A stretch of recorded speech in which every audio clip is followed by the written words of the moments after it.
하나님께서 아론 자손을 축복하셔서 제사장의 직무를 맡기시고 성전을 봉사한 일을 허락하셨습니다. 모든 것이 은혜로 되어진 거죠. 그래서 저와 여러분이 모든 일 가운데 하나님의 은혜가 임한다면요, 어디를 가도 괜찮습니다. 무슨 일을 당해도 괜찮습니다. 그곳에 하나님의 은혜가 임하기 때문에 그렇습니다. 그래서 여러분, 오늘도 우리가 온종일 예배하는 날입니다. 무엇을 달라고 기도해야 되겠냐고요. 하나님, 최고의 은혜가 임하는 하루, 전무후무한 은혜를 받는 하루, 그렇게 사모하면은 하나님 주실 줄 믿습니다. 여러분, 은혜가 없는 곳이 어디냐? 그게 바로 창세기 3장입니다. 창세기 3장, 하나님을 떠난 곳은요, 하나님의 은혜가 없습니다. 그게 바로 지옥 같은 삶이고 지옥입니다. 그래서 하나님을 떠난 이후로 가장 먼저 찾아오는 게 뭐냐? 하나님이 없으니까, 하나님을 떠나고 나잖아요. 하나님이 없으니까 찾아오는 게요, 나 중심으로 살 수밖에 없는 겁니다. 당연한 겁니다. 왜냐? 하나님이 없으니까요, 살아남아야 되잖아요, 내가. 우리가 하나님이 내 인생을 책임진다, 이게 안 믿어지면은 내가 살아남아야 된다니까요. 그래서 나의 주장과 고집이 나올 수밖에 없는 겁니다.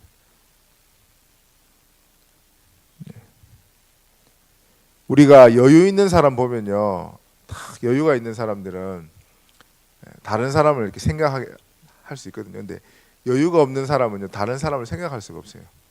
나도 죽겠는데 무슨 남을 생각합니까? 그래서 여러분, 내 주장을 세게 하는 사람은 평소 때 은혜 못 받는다고, 저분이 은혜가 더 필요한 분이구나, 그렇게 해놓고 기도하시면 됩니다.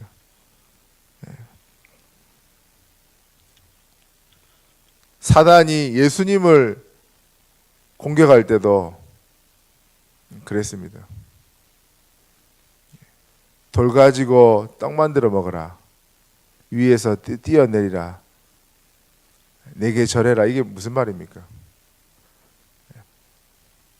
하나님이 없는 당신을 찾으라. 그게 사단의 메시지거든요. 나 중심으로 갈 수밖에 없는 겁니다. 하나님이 내 안에 안 계시면은 어떻습니까? 물질 중심으로 가는 거는 당연한 거죠. 살아남아야 되니까. 잘 살아야 되니까.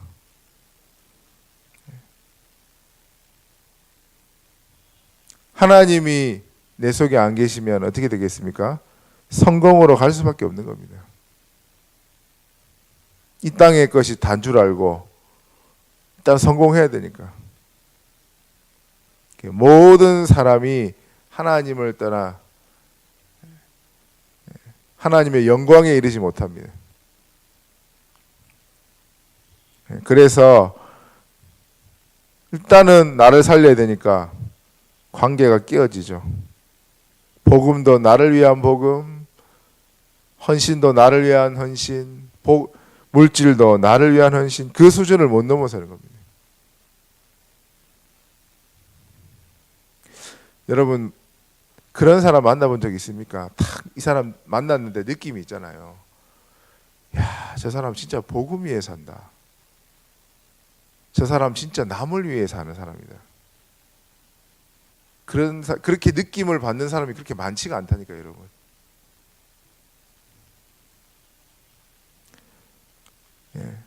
예수님을 보십시오. 다 내어주고 몸까지 내어줬다니까요. 또 이게 이렇게 얘기하면은 우리 다락방 멤버들이 약간 박의 메시지다 이렇게 오해할 수 있는데 절대 그렇지 않습니다, 여러분. 하나님이 우리 살리려고 그리스도를 보냈잖아요. 다른 사람 살리는 게 하나님 뜻이라니까요.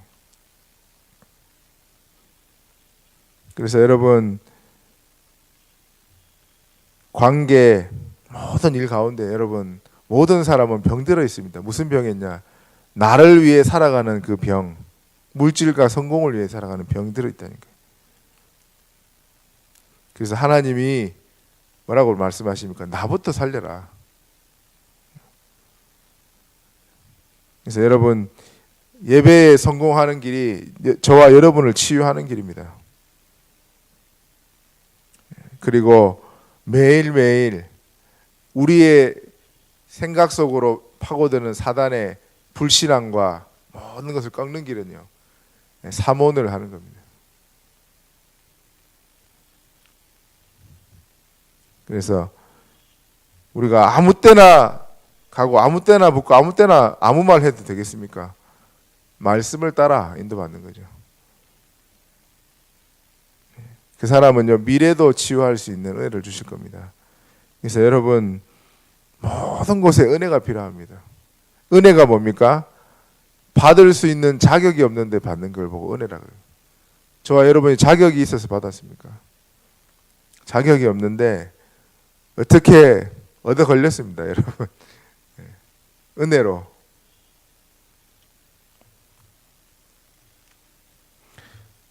저와 여러분이 무슬림 땅에 태어났으면 어떻게 됐겠습니까? 은혜입니다. 모든 것이 은혜입니다. 그래서 여러분 평생 우리가 감사해도 다 못할 감사를요, 왜 우리가 원망하고 살 겁니까?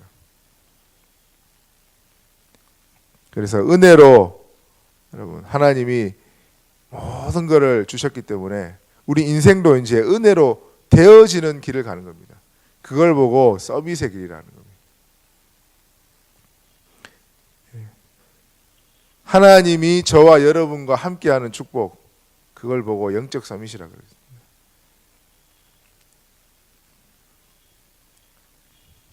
그래서 여러분 어려움이 왔습니까? 어려움은 하나님이 허락하신 겁니다.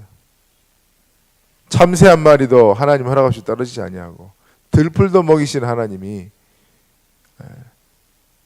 예수님이 내 모든 문제 다 끝내려고 십자가 지셨는데 왜 내게 어려움이 와 있냐 말입니다.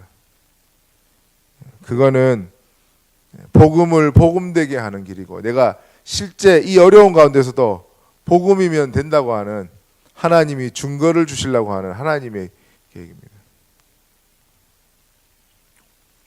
그래서 여러분 문제 오고 어려움 올 때마다 복음 앞에 딱 가져가시면 하나님의 계획이 보인다니까요.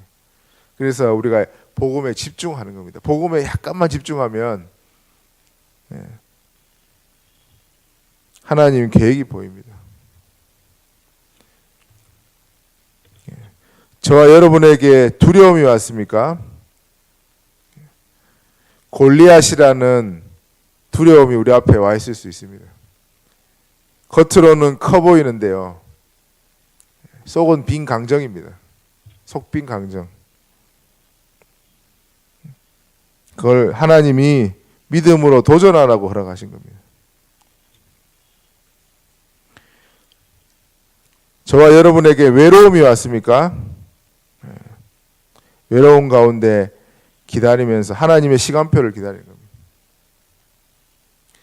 존 버년이라는 사람, 여러분 십몇 년이라고 감옥에 갇혀가지고 그때 성경을 계속 묵상하고 기도하면서 글을 썼잖아요. 그게 철로 역정입니다. 전 세계 성경 다음으로 많이 읽힌 책.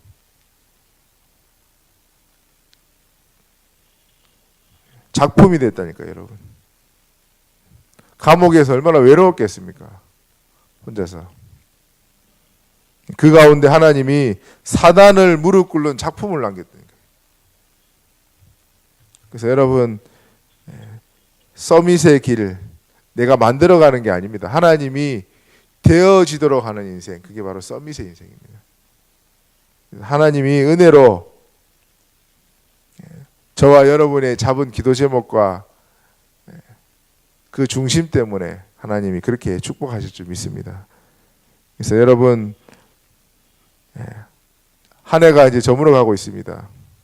마무리도 은혜로 하나님 모든 영광 하나님 받으시고, 이제 새로운 전도운동 시대에 하나님이 예비하신 응답을 진짜 받기를 소원합니다. 그러려면 우리가 갱신해야 되겠죠. 하나님 그릇을 넓혀주시고 모든 만나는 사람을 다 살리는 전도자로 좀 축복하여 주옵소서. 그렇게 좀 기도하면 좋겠습니다. 여러분 말도 은혜를 받으면요 말이 달라진다니까요.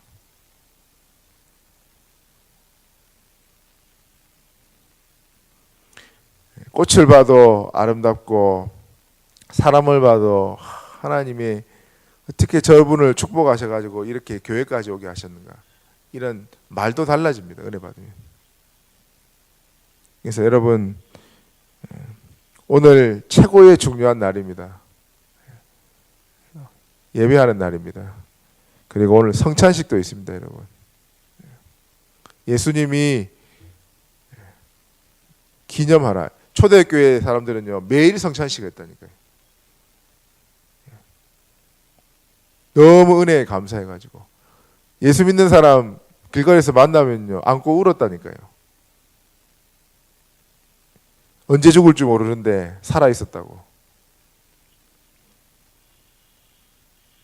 그래도 기쁨을 잃지 않고 감사를 잃지 않고 그 행복 속에서 죽는데도, 불에 타 죽는데도 웃었다니까요. 은혜가 임하면 이렇게 됩니다. 그래서 여러분 하나님의 은혜가 오늘 내 인생과 우리 교회와 모든 곳에 임하게 해달라고. 하나님이 우리를 위하시면 누가 우리를 대적하리요. 로마서 8장에 바울이 그렇게 고백하고 있습니다. 하나님이 은혜 주시는데 누가 막겠냐 말입니다. 그래서 오늘도 예배와 모든 직책과 성전에 일하는 도움을 통해서 하나님의 은혜가 임하며 내 믿음의 성전이 세워지도록, 그럼 하나님이 현장과 기념비적 성전을 세울 수 있도록 문을 열어주시고 인도하실 겁니다. 그래서 오늘도 최고로 나를 살리는 축복 있는 하루, 은혜로 되어지는 인생 속으로 들어가는 하루, 그런 날 되시고 또 정말 교회에 기쁨으로 헌신할 수 있는 은혜를 주옵소서. 같이 한번 우리 합심으로 기도하시고, 특별히 우리 담임 목사님 또 일정이 많습니다. 그리고 또 이번 주에 미국 선교와 출국하시는데 모든 발걸음 인도해 달라고, 우리가 성전에서 함께 협력하는, 함께 돕는 자로 섬기게 하여 주옵소서. 같이 합심으로 기도하고 개인적으로